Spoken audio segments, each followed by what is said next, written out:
Hey folks, welcome into the News 12 Now Desk. Thanks for joining us here on this Thursday, May the 11th, about 11 o'clock here. Real nice day we've got going on outside right now. So we're taking a look at a couple of our big stories here, some of the things that we worked on yesterday, and kind of taking a deeper dive, getting a fuller picture of a couple of our top stories. We want to start in the city of Augusta. Pull this up real quick. Learning more about the housing crisis impacting our veterans. Georgia, one of 5 states with the highest homelessness rates in the country. Between 2010 and 2022, homelessness dropped by nearly 56% for our veterans, but with rental prices climbing, many in our area are still struggling. So to make a change closer to home, 2 buildings at the Charlie Norwood VA are about to undergo a big transformation. Right now, the plans are to turn unused wings into 76 units for housing. Our Craig Allison talked to 2 nonprofits that are working hand in hand with the VA to make sure that project gets done. So we'll play the story that Craig did, and then we'll kind of broaden it out a little bit and play the full interviews that he did with the people that you're about to see in this story. More than 11% of Augusta's population is made up by the military community. That's actually the highest concentration in the state of Georgia. It's why city leaders, Housing Community Development, the Charlie Norwood VA Medical Center, and other veteran nonprofit groups are all coming together to turn this historic space into more housing for those homeless in this community. These are the very veterans that protected this country, that made all the freedoms we enjoy possible, and they're down on their luck. With a big military population and VA resources here at Fort Gordon and in the medical district, the need for housing is high to be close to those resources. And being a veteran in and of itself increases the risk of homelessness. There's veterans that are returning home from war. They're suffering from PTSD. They're suffering from all types of issues that are service connected. They're having struggles mentally, physically, in large part due to their service, and we need to do everything in our power to help them. Applying for 2 tax credits, 1 historic and 1 low income, they hope to apply $26 to $27 million to build this plan up.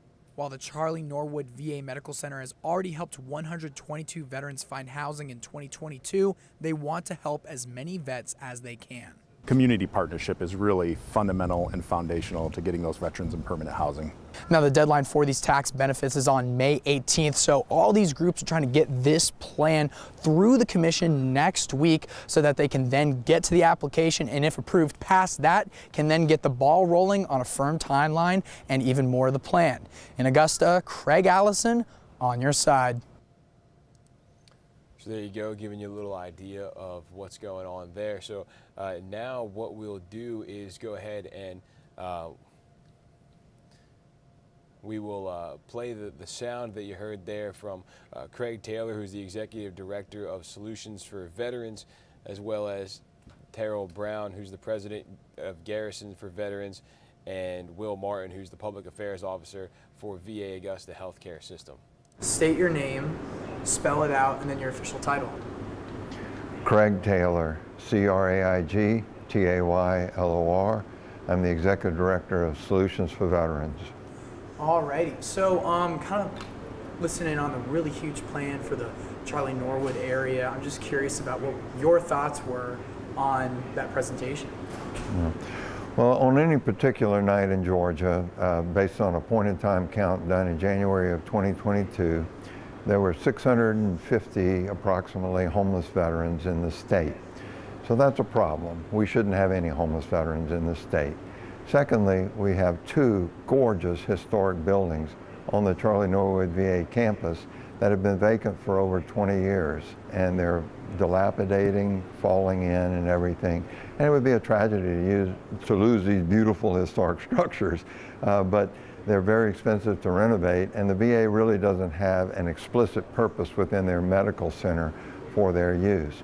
But they have to take care of the buildings, they have to continue to maintain them. So these are important tax dollars that are going towards something that has no productive use in terms of the VA and fulfilling its mission.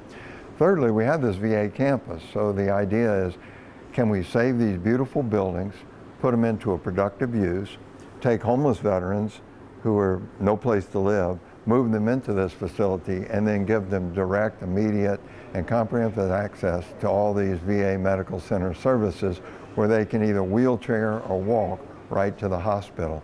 And so all those things come together in this project. And so the challenge we have is, how do you finance it?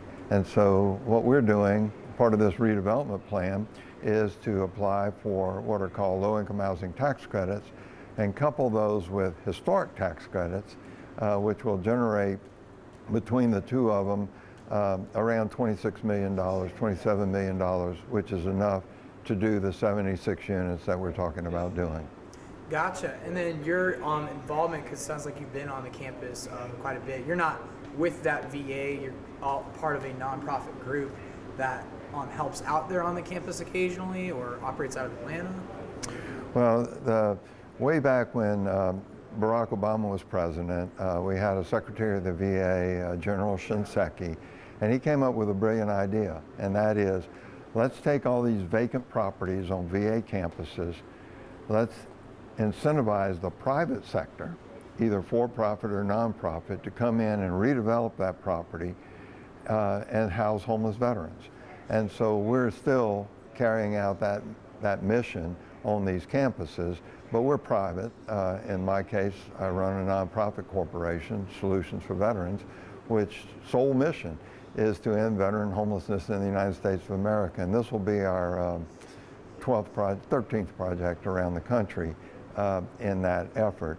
We do have 2 other phases on the Augusta campus, which every day house 98 homeless, low-income, disabled veterans already, and those were also done with historic buildings on this campus, and this would be a 3rd phase.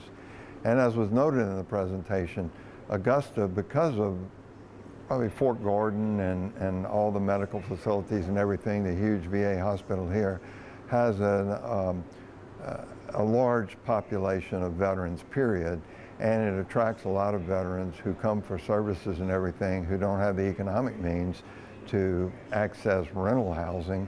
And so having this facility makes a tremendous impact on being able to house them with respect, dignity, and the services that their military service entitled them to. Wow, I mean, you kind of answered like my next 5 or so questions, so I really appreciate that perspective. Moving forward on this, is there anything that you just like to emphasize that you think more people should be aware about when it comes to this issue, and then getting the housing for these veterans to prevent homelessness? Well, we can't be laudatory enough about the state of Georgia and its support of what we've done. We're building, serving 2 more historic buildings, renovating them in Dublin, Georgia, on the Carl Vinson VA Medical Center right now, with support from Georgia Department of Community Affairs, using the very same low-income housing tax credits and historic tax credits there. And we had humongous support from the city of Dublin, and now we've had support here from the city of Augusta. One of the curious things, though, not to be negative, but it's just that sometimes, because we're talking about homeless and low income, that we run into community resistance. And I'm going, folks, these are the very veterans that protected this country, that made all the freedoms we enjoy possible, and they're down on their luck, if you will. They're having struggles mentally, physically, in large part due to their service, and we need to do everything in our power to help them. So I guess what I would hope is that the entire state of Georgia, stood behind what we're trying to do and made a difference, and supported. Whether we do this anywhere else in the state or not, I don't know, but we certainly do thank the leadership of the state for the support we've had to this point, in the city of Augusta for this support, and hope the citizens of the state of Georgia will do more than just say to our vets, thank you for your service. They will support us in our efforts to provide them with housing and services that dignify the contributions they made to our country. Real quick, if you could just say your name so I get the pronunciation right, and spell it out, and then your official title. Okay. My name is Terrell Brown, Terell, Brown, Brown, and I am the president of Garrison for Veterans.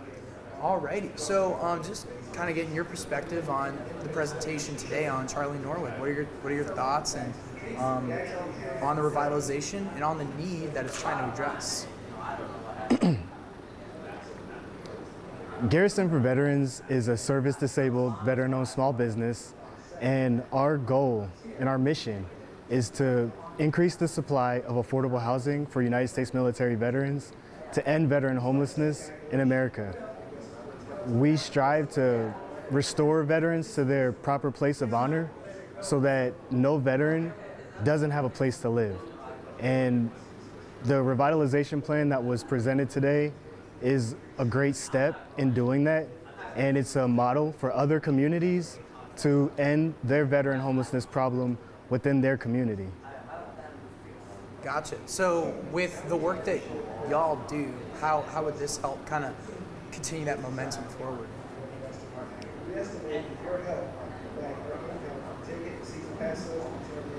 We believe that every veteran should be able to return home from service and have a place to live.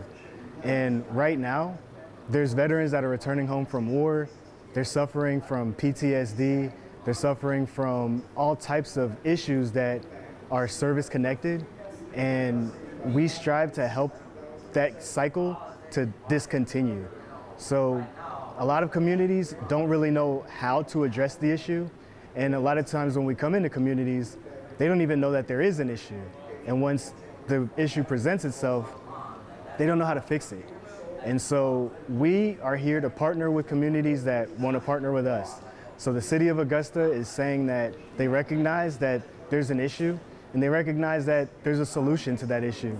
And so by increasing the supply of affordable housing on the VA Medical Center campus, that eliminates transportation as a barrier for veterans to receive treatment. And that also provides an opportunity for veterans to make homelessness not an acute issue and not chronic. So veterans who are experiencing homelessness, unfortunately, are able to bounce back and receive all the supportive services that they need in order to thrive within society.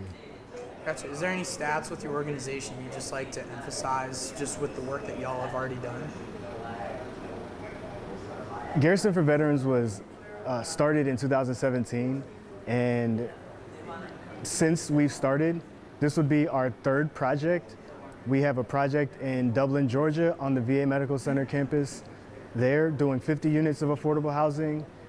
We're also working on 34 units in Waco, Texas on the VA Medical Center campus there. And this will be our third project, doing 76 units on the Augusta VA Medical Center campus. We look to move forward and provide housing nationally. And so this is a great start, but it's not enough to end veteran homelessness. And so we need to move into more communities and go further than just the South and Southeast and to all communities across the nation.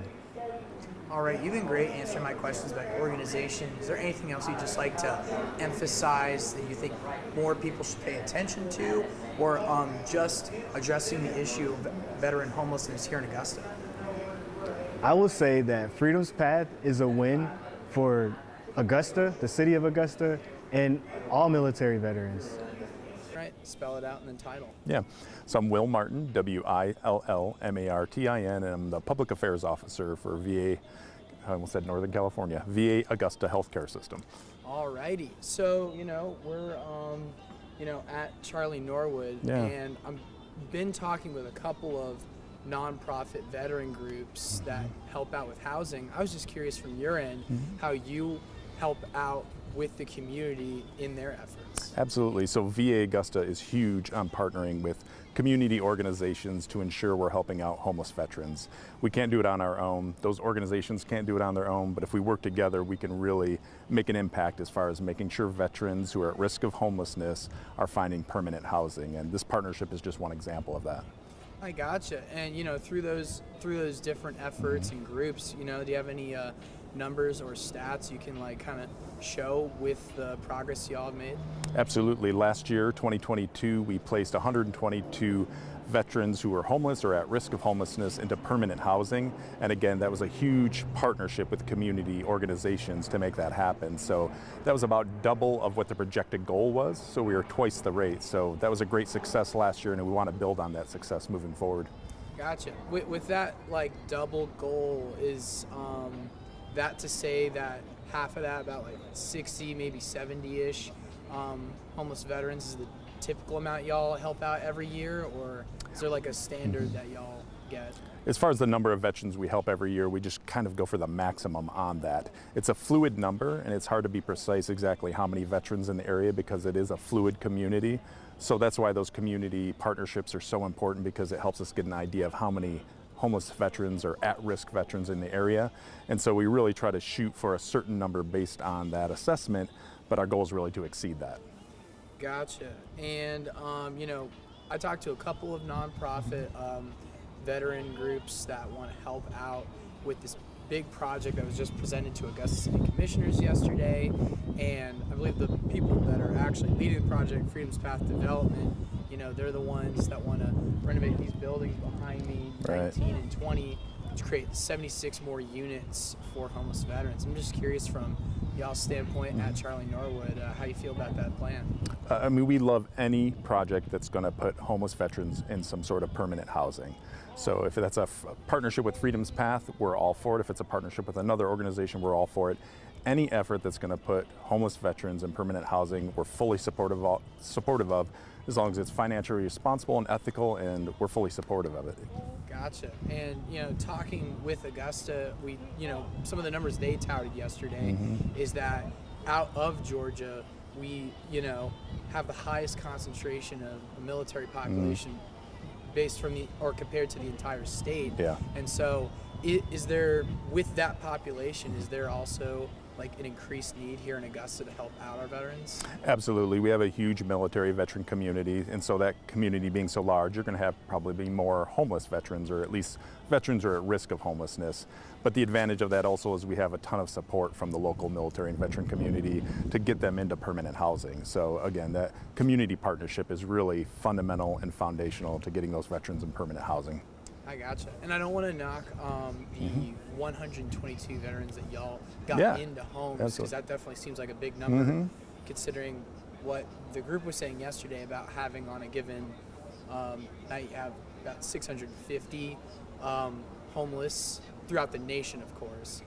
But, you know, from our standpoint, is there like a waiting list that we're trying to get through, or is there like a certain number of veterans that are still trying to find homes, I suppose? Yeah, again, it's really what the VA does is we partner with different organizations, typically veterans organizations or social work organizations in the community, and we figure out who's the best to next put into housing. It's not necessarily a waiting list, it's more coordinating with different organizations who have contact with those communities. One of the advantages of having those partnerships is the VA can't always know exactly who's homeless or at risk of homelessness in each community, and so it's really a public health effort to get those folks into permanent housing. Gotcha. So it's kind of like a fluid number, so to speak. You wouldn't say because you helped out 122, you know, we couldn't quite get to the 50 that are left, or? Yeah, that would be, I couldn't really give a concrete number like that just because the the homeless community is so fluid, and it's not a number that we can actually get a precise count on a given time. We have a pretty good idea, but I wouldn't want to throw out a number because it's going to probably be inaccurate. Yeah. Well, then based on the work that y'all have accomplished, would you say that Augusta has been handling their handling homeless veterans well, or are we seeing an increase? I think we're improving dramatically, and based on the fact that we doubled the projected goal for last year, that's a great sign, but it's also not something we want to rest on. We want to move forward, we want to partner with those local community organizations, and we want to make sure that we're addressing every homeless veteran that we can. Our goal is no homeless veteran, right? So that really requires us being invested in the community with those partnerships, finding out if there are veterans who are homeless, and then giving them holistic care. It's not just about housing, it's also mental health, it's getting them jobs, it's getting them back on their feet. So it really is a holistic effort, helping the veteran on the whole. and making sure they can get back on their feet again. I gotcha. Mr. Martin, you've been great answering my questions about this issue, kind of like the support just for any housing that helps our veterans out find permanent homes. Is there anything else that you'd just like to emphasize about people wanting, or how people should pay attention to this issue, and just anything else that people might not be aware of? Yeah, if there's individuals out there who are concerned about homeless veterans, I encourage them to get involved with their local veteran service organization, whether it be the VFW or the American Legion or one of these other organizations, and also reach out to the VA Augusta, reach out to Charlie Nor at VA, contact our homeless veteran program, and ask how you can support, because it really is about a community partnership to address the homeless veteran community. So there you go, multiple groups coming together to try to address that issue that we're seeing here in Augusta with such a strong veteran presence. Obviously, that's a group of people that we would definitely want to try to help out. So we appreciate Craig there kind of giving us the insight. Okay, there's another story that we want to get to real quick. I won't even waste any time because this is going to be a bit of a longer one. A local foundation trying to help men who are struggling with addiction. The Hale Foundation has a one-year housing program designed to help men over the age of 18 get sober and back on their feet. R. Taylor Martin spoke with the president of the program as the community works to find solutions for a deadly problem. In the past 4 months, the Richmond County Sheriff's Office has received nearly 100 drug overdose calls. And with few drug rehab treatment facilities in our area, the Hale Foundation offers a different approach, helping men take back their life in 1 year. For Brendan O'Connell, it was a decision between life and death. Without the Hale Foundation, the chances of me being dead are pretty high. Through their 12-month program, the foundation houses, feeds, and employs residents for $800. But if they can't afford the admission fee, and we can front that money to their account, and then they can work it off. And unlike other programs in the area, it's non-medical and doesn't accept insurance or government assistance, providing hope for those who can't find it themselves. I tried everything in my power to live a successful life, and I just couldn't do it. With 92 overdose calls so far this year in Richmond County, it's a reality those at the Hale Foundation see every day as men come through their doors looking for a chance at a better life. I couldn't tell you how many times I hear when their loved one or themselves comes in here to start our program, yeah, he just came from the hospital, he overdosed, he died on the table 2 times or 3 times, or I've overdosed 5 times in the last 3 months. After 7 years of sobriety, Brendan says it's a life he would have never imagined. I have purpose in my life today, which I never had before. Living a life that I never dreamed of, really. The Hale Foundation admits those struggling with any type of substance of use, so that could be opioids or alcohol, and they tell me they have no cap on the amount of men they admit yearly. They are currently housing about 60. Really powerful to hear that testimony firsthand from someone who's been through the program, and it's a success story coming out the other side. Okay, this will be a little bit long, but if you want to stick around and listen to it, we do have the full interviews with those 3 people that you heard from there. So we'll play this. This will take us pretty much right up to midday, then we'll go ahead and wrap it up. Brendan O'Connell, BRENDAN, O''CONNELL. So I'll just start by having you tell me, just in your own words, what would you say your story is? Okay. Just like briefly, right? Kind of. As much Okay.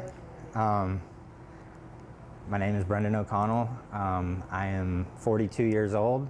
I had a great childhood, but I got caught up in the party scene and developed a pretty bad problem with drugs and alcohol that progressively got worse through my 20s and early 30s, and on July 18th of 2016, I checked into the Hale Foundation, and I've been sober ever since. And since then, my life I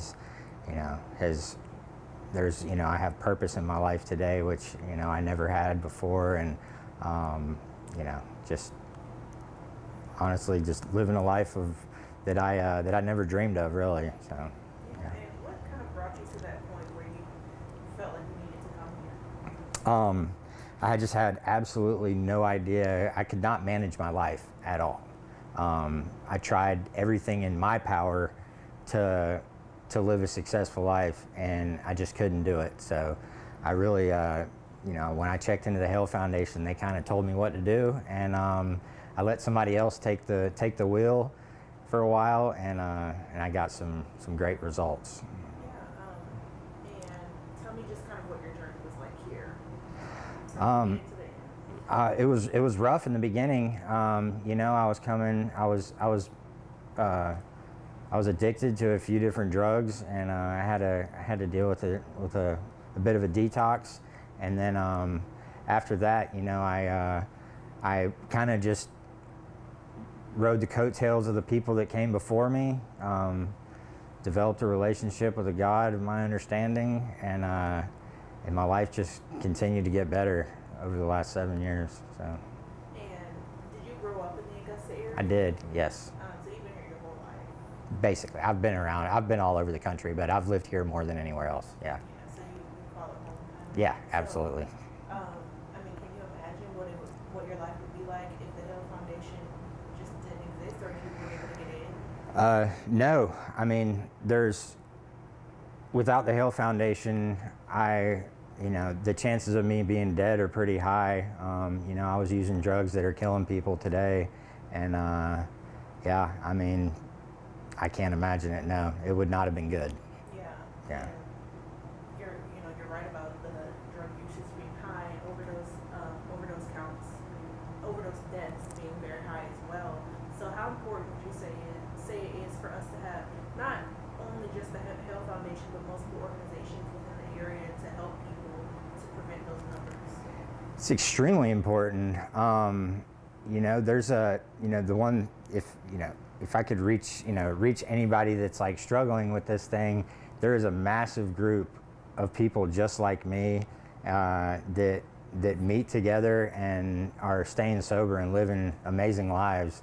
And you know, you just got to get hooked up with the right people. Whether it's the Hale Foundation, you know, there's the Grace House in town. There's plenty of places to go, but just going somewhere, getting off the streets, and giving yourself a chance is, you know, very important. And I guess, kind of, what would you say to people who maybe they've given up, or you know? Look, I thought I was a lost cause. I didn't think I had it. I thought I had tried to get sober for many years. I felt I had made an attempt, but you know, I was never really all in. And when I got here, I had reached a point in my life where I was willing to just realize that I didn't have a clue how to live my life, and I could not stay sober.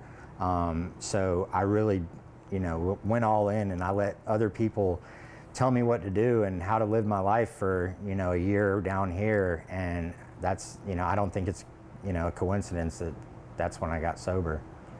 And what would you kind of say to people that don't understand addiction? You know, who are very judgmental, they don't really understand what addicts go through. You know, it's yeah, that's a tough one, because you know, I feel like most drug addicts are really deep down good people. You know, this you know, I was raised right. You know, I was raised with good morals, and then over a course of time becoming addicted to drugs, those morals kind of went out the window, and it had nothing to do with the way I was raised. And I always felt like, you know, I hated doing the things that I did, but you know, it took getting sober to realize that I am a good person. You know, it's you know, the old Brendan came back, and I'm very grateful for that. Is there anything else you want to add about the Hale Foundation or your life or anything like that? You know, the Hale Foundation means the world to me.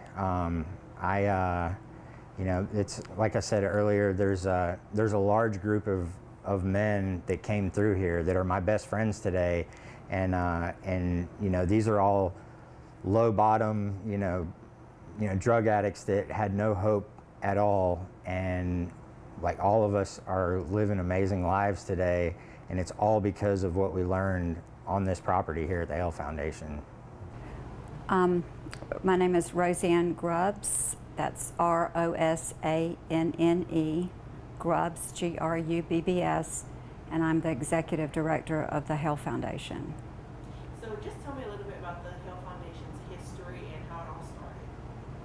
Well, the Hale Foundation has been here since 1991. Sam Sibley and Hank Walker started this, and it was not actually in this location. It was across the Gordon Highway on 5th Street, and just started off because they wanted to help men. They were both, Sam was in Alcoholics Anonymous and had been sober for a while. He had burned himself to the ground and had fought his way back up. He was from a very, good family in town, and had a lot of support from his family. But he wanted to do this for other alcoholics, and so it started here, and it was different than any other place. It's not a medical facility. It never was a medical facility, so it's different. Yeah, and so you talk about it being different from other places in the area. So is Hale Foundation the only organization in the area of its kind? We're different. There are, of course, medical facilities in town that do detox for alcoholics and drug addicts, as well as have, a program of recovery that they do. And there are several of those here in Augusta. There is also other sober living facilities in town for women and for men. Their IOPs are intensive outpatient places in town for people that want recovery. We're a little different in the fact that we do not take any government funding. We don't genuinely don't federal or understand state why Senate funding. Democrats on this. And we also are not a medical facility, so we don't take insurance. So in order to stay afloat and that we can stay open, we have an $800 admission fee if someone wants to come in here. Most people have used up all their family's resources. They don't have any resources themselves, and so we have a lot of people that do not have that $800. And I'll throw this in there at this time. We because there were so many men that came that did not have the money to get in here, that back 12 or 13 years ago, we had a board member and a very dear friend of the foundation's. Her name was Pam Pope. Her son overdosed and died while he was in a treatment facility on fentanyl, and that to me is one of the first fentanyl overdoses I knew about, and that was 12, 13, 14 years ago. But we wanted to do something for her and for her family because they were so important to this foundation. So we started the Hank Pope Memorial Fund at that time.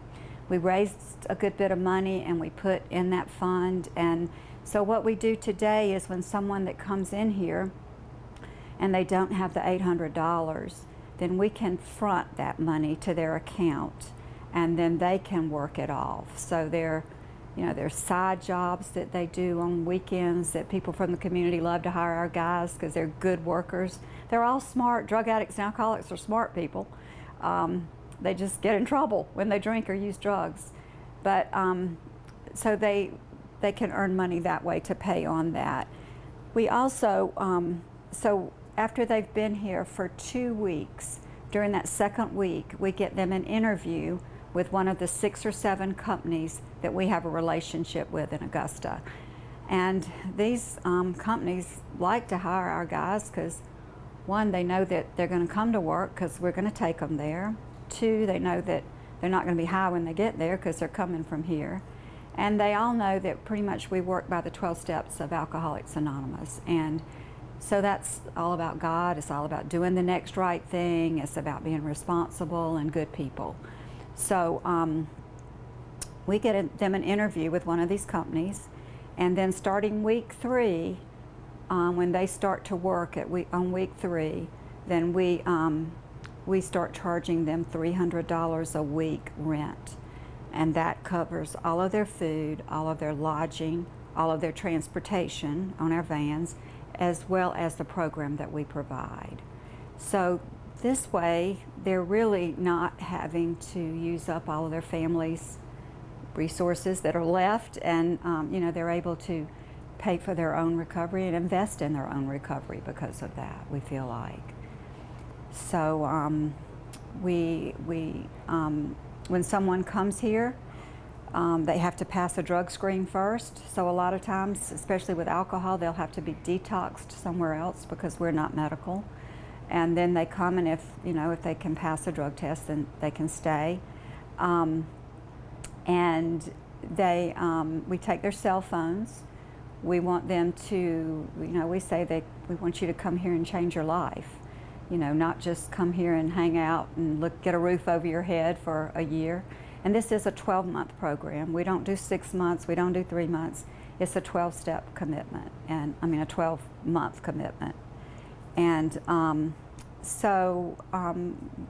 we want them not to be on their cell phones looking at internet or social media or those things. We want them to read their big book of Alcoholics Anonymous or doing other things, related to recovery. So we take their cell phone. They can use one of our phones in the office after 30 days to call their families once a week. At 3 months, and if they've got a zero balance, they can get like a day pass where their families can come get them for the day, and they love that. And then at 6 months, and they would get that the rest of the year, and then at 6 months they would get a weekend pass if they have a zero balance and are following all the rules. So they love that. We have, Brendan mentioned this earlier, that another unique thing about the Hale Foundation that I see is that people like Brendan and other people in this community that have graduated from the Hale Foundation come back and support this place.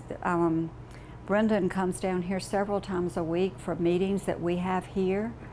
He and many of the other men in the community come back during the week. They sponsor our guys, they take them to meetings, they meet with them down here, and they interact with them. And so what our men that are current residents see is that, oh my gosh, these people are still doing this thing and they're already graduated. And then when we take them out to outside 12-step meetings, then they're seeing these men that are still going to these 12-step meetings years later.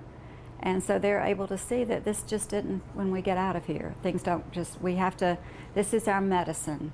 Going to a 12-step meeting is what we do here to stay sober and clean and, live productive, healthy lives in the community like Brendan and so many of his friends are doing. So it's, and this has happened for years where these men have come back. My brother graduated from here 17 years ago. He still comes back. And so it's different. It's, there's a place for them to come. Some of the other facilities in town, we just have got an open area down here with, all the houses, and we have 3 houses. This is the administration building. These are old houses down here in Augusta.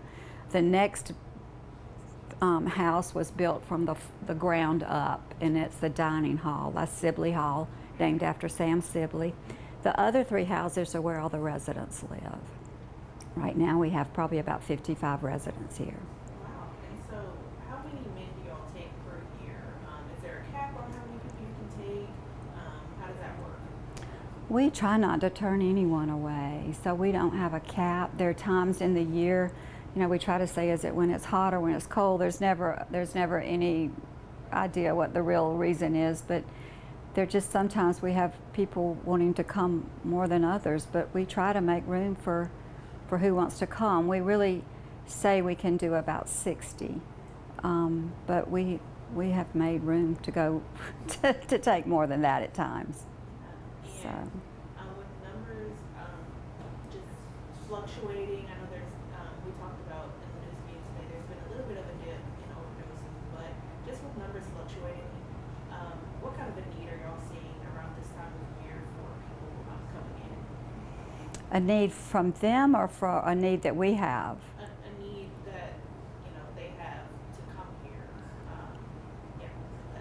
Well, the need right now is, you know, there's so many drugs rampant in the community right now, and, you know, people are dying. These guys' friends are dying. Their brothers are dying. Their family members, and some of these men have overdosed several times and have been brought back to life. And so their need is, you know, we say that, you know, they have to hit bottom or they're never going to reach out for help. And, you know, if they have another option, they're going to take another option rather than doing something like this or anywhere. So we really, when they have exhausted all other areas or they've exhausted all other options, then they start looking for a place to go.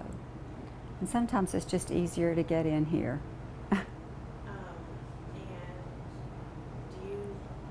When they come in, do you know what it was, like what drugs they were on? Like, is there like a process where y'all have that conversation at that point?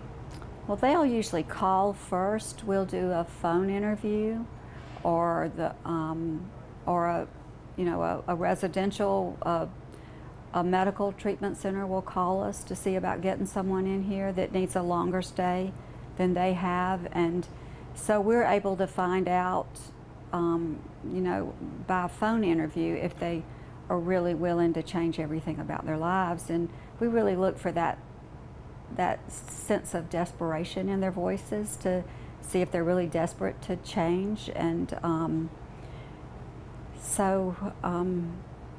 don't know that that's answering your question. And I know you said y'all try to make room for everyone. Has there ever been a point in time where there's just been an excessive amount of applications and y'all are like a little bit overwhelmed? Yeah, I don't think so. I think God takes care of us here. I do. I think that it's all worked out, and we just believe that, you know, whatever happens, God's got this. So He has for like 31 years now. So.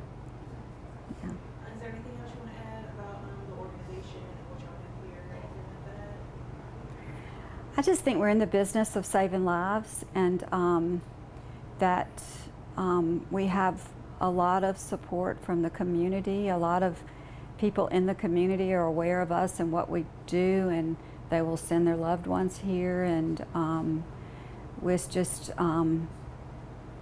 it's a place surrounded by good people, and miracles happen here. I know miracles happen in other treatment centers or other sober livings or other places like that, but we're just blessed to be part of a beautiful situation here where miracles happen every day. I'm the program director here at the Hale Foundation. Awesome. So just tell me a little bit about what y'all do here and how did you get into your position? Because she told me that you're a graduate of the program. Sure. So what we are is a 12-month residential program for men who are suffering from alcohol or substance use disorders. We are a program that's based on the 12 steps of recovery, which is, you know, an 85-year-old program that's highly successful for individuals that have this disorder.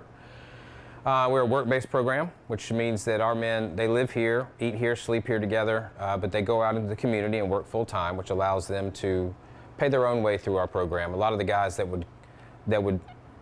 need help for this disease, quite often they've just kind of exhausted all the resources of their own personal resources and that of their family, or the families have just decided to stop trying to throw money at the problem, and so they need a place to go where, you know, no one else has to contribute to it. And as for myself, that was really beneficial because it allowed me to not only build recovery capital and establish connections and relationships with other people, and through those people a higher power, but it also allowed me to, for the first time in my life, be responsible for my own life. You know, I had to take responsible for that because nobody else, there was nowhere else to turn to anymore for me. Again, I had exhausted all of that. So once my family and the people that cared about me, who tried over and over again to solve my problem for me, once they had finally kind of closed their hand to me, and my life became my responsibility, that was the impetus I needed to kind of put forth some actions to bring about a change that was necessary. And you know, on the other side of that, I could look back and say, well, yeah, I did this. You know, I was able to push through and take a lot of actions that I didn't necessarily understand or believe in, but out of desperation, committed myself to, and those actions, bore for me a lot of fruit in my life. And do you all only focus on opioid addiction, or is it alcohol as well? So that's a great question. We are for anyone who is suffering from an abuse or a disorder of use of any substance, alcohol, drugs, opiates, marijuana, hallucinogenics. It doesn't matter. And I think our experience, the experience of the Hale Foundation over 3 decades plus, has shown that, the substance itself is not really the problem. That's really, for most of us, was just, for myself personally, was just a way that I treated an internal condition of the spirit and of the mind, and kind of a maladaptive pattern of thinking and behavior that I used the drugs and alcohol to just kind of to treat that with, to allow me to feel okay, even when, inside or even outside, the circumstances were turmoil, but I was able to use these substances to kind of cope. And starting at such a young age, I started using alcohol, and not long after that, cocaine at the age of 14. And so during a period of time, I think in the development of any person, that period of time wherein people are usually developing coping mechanisms and skills for dealing with disappointment and frustrations, and learning how to interact with the systems that are in place in the environment they find themselves in. Normal people, quote unquote normal people, are developing skills to handle all that and navigate all of that. Well, someone like me, I never had to do that because I could just consume some alcohol or take a drug, one drug or another, and that allowed me to cope. Whether it was maladaptive or not didn't really matter to me at that time, and I couldn't really see how maladaptive it was. But after 25 years of that being my only tool for living, and that eventually causing more problems for me than it was helping anymore, I was left with no tools for living, and a pile of problems that seemed so insurmountable I didn't even really know where to start, if that makes any sense. And so I know it's a 12-month program, so Yeah. y'all have an admission process that Roseanne was telling me about, on the phone interview. Mhm. So when that 12 months hits, what's kind of the process for Yeah. like an out lodging or anything like that? I know it's y'all are supposed to, y'all are helping them get back onto their feet. So when 12 Right. months comes, it's like, okay, bye, or like, Yeah. how does it work? Yeah, that's a wonderful question. So we always say, yes, we ask for a 12-month commitment. We believe that it takes that amount of time minimum to really get established in a good recovery program and build the network necessary to sustain you. However, we would be remiss in our obligation to the client if at 12 months we just said, okay, there's the door, right? So that's not how we operate. As long as you're still continuing to meet the criteria of any resident, which is be on time for the meetings, be where you're supposed to be when you're supposed to be there, you're taking care of your program fees and rent obligations to us, and you're not, in violation of any of the rules, then you can stay indefinitely. We advise people not to leave, men not to leave until they have gotten, some money saved up, they've got their license back, they've got a vehicle, a secure, safe place to stay. And honestly, we try to shepherd them into leaving with a couple of guys that you got here about the same time. So we've got houses kind of scattered in different parts of town that have pockets of graduates from our program who got everything taken care of, and then kind of the universe spoke to them and said, okay, we're settled up, we're ready to go, we've got all of the necessary systems in place and the network in place, and we believe we're ready, and they move out together, and the odds of them succeeding, they always do a lot better that way. So I guess to answer your question, no, it's not, as long as you're doing what you're supposed to do, if you're not ready to move out, we're not going to make you. We've got some guys here now that have been with us for almost 2 years. So. And do y'all ever see an increased need, people that are coming to y'all, like an increased need on their behalf of housing and whatnot? I'm not sure what you mean by increased need. You mean at a certain time of year, or? Well, by considering the number of overdose deaths with opiates, Yeah. and whatnot, do you see an increased need in housing for people that are going through that? I don't think that I would necessarily say that we've seen an increased need for people coming here. What we have seen is a lot more of our residents that are incoming in the past year, 2 years that are, that they'll tell you, hey, I'm a fentanyl addict. This is what I do. And I couldn't tell you how many times I hear when their loved one or themselves comes in here to start our program, yeah, he just came from the hospital, he overdosed, he died on the table 2 times or 3 times, or I've overdosed 5 times in the last 3 months. And that type of stuff is much more common. And unfortunately, we've had some guys that have left our program early in the past 2 years.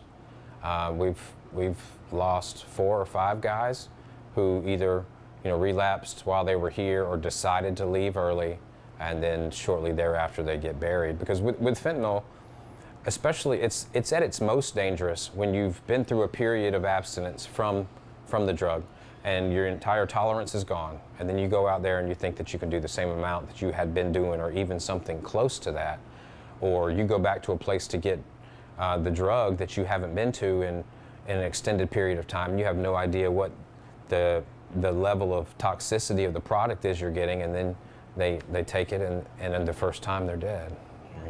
It's terrible. Yeah, it is terrible. And just thinking about that, what is kind of some of the preventative measures that y'all take from the beginning to the end to make sure something like that doesn't happen? Well, in order to do our best to ensure that it doesn't happen while they're here, everybody gets randomly drug tested. They're all held accountable by their peers here. We see them on a daily basis. We're also very closely associated with all of the 7 companies that employ all of our men.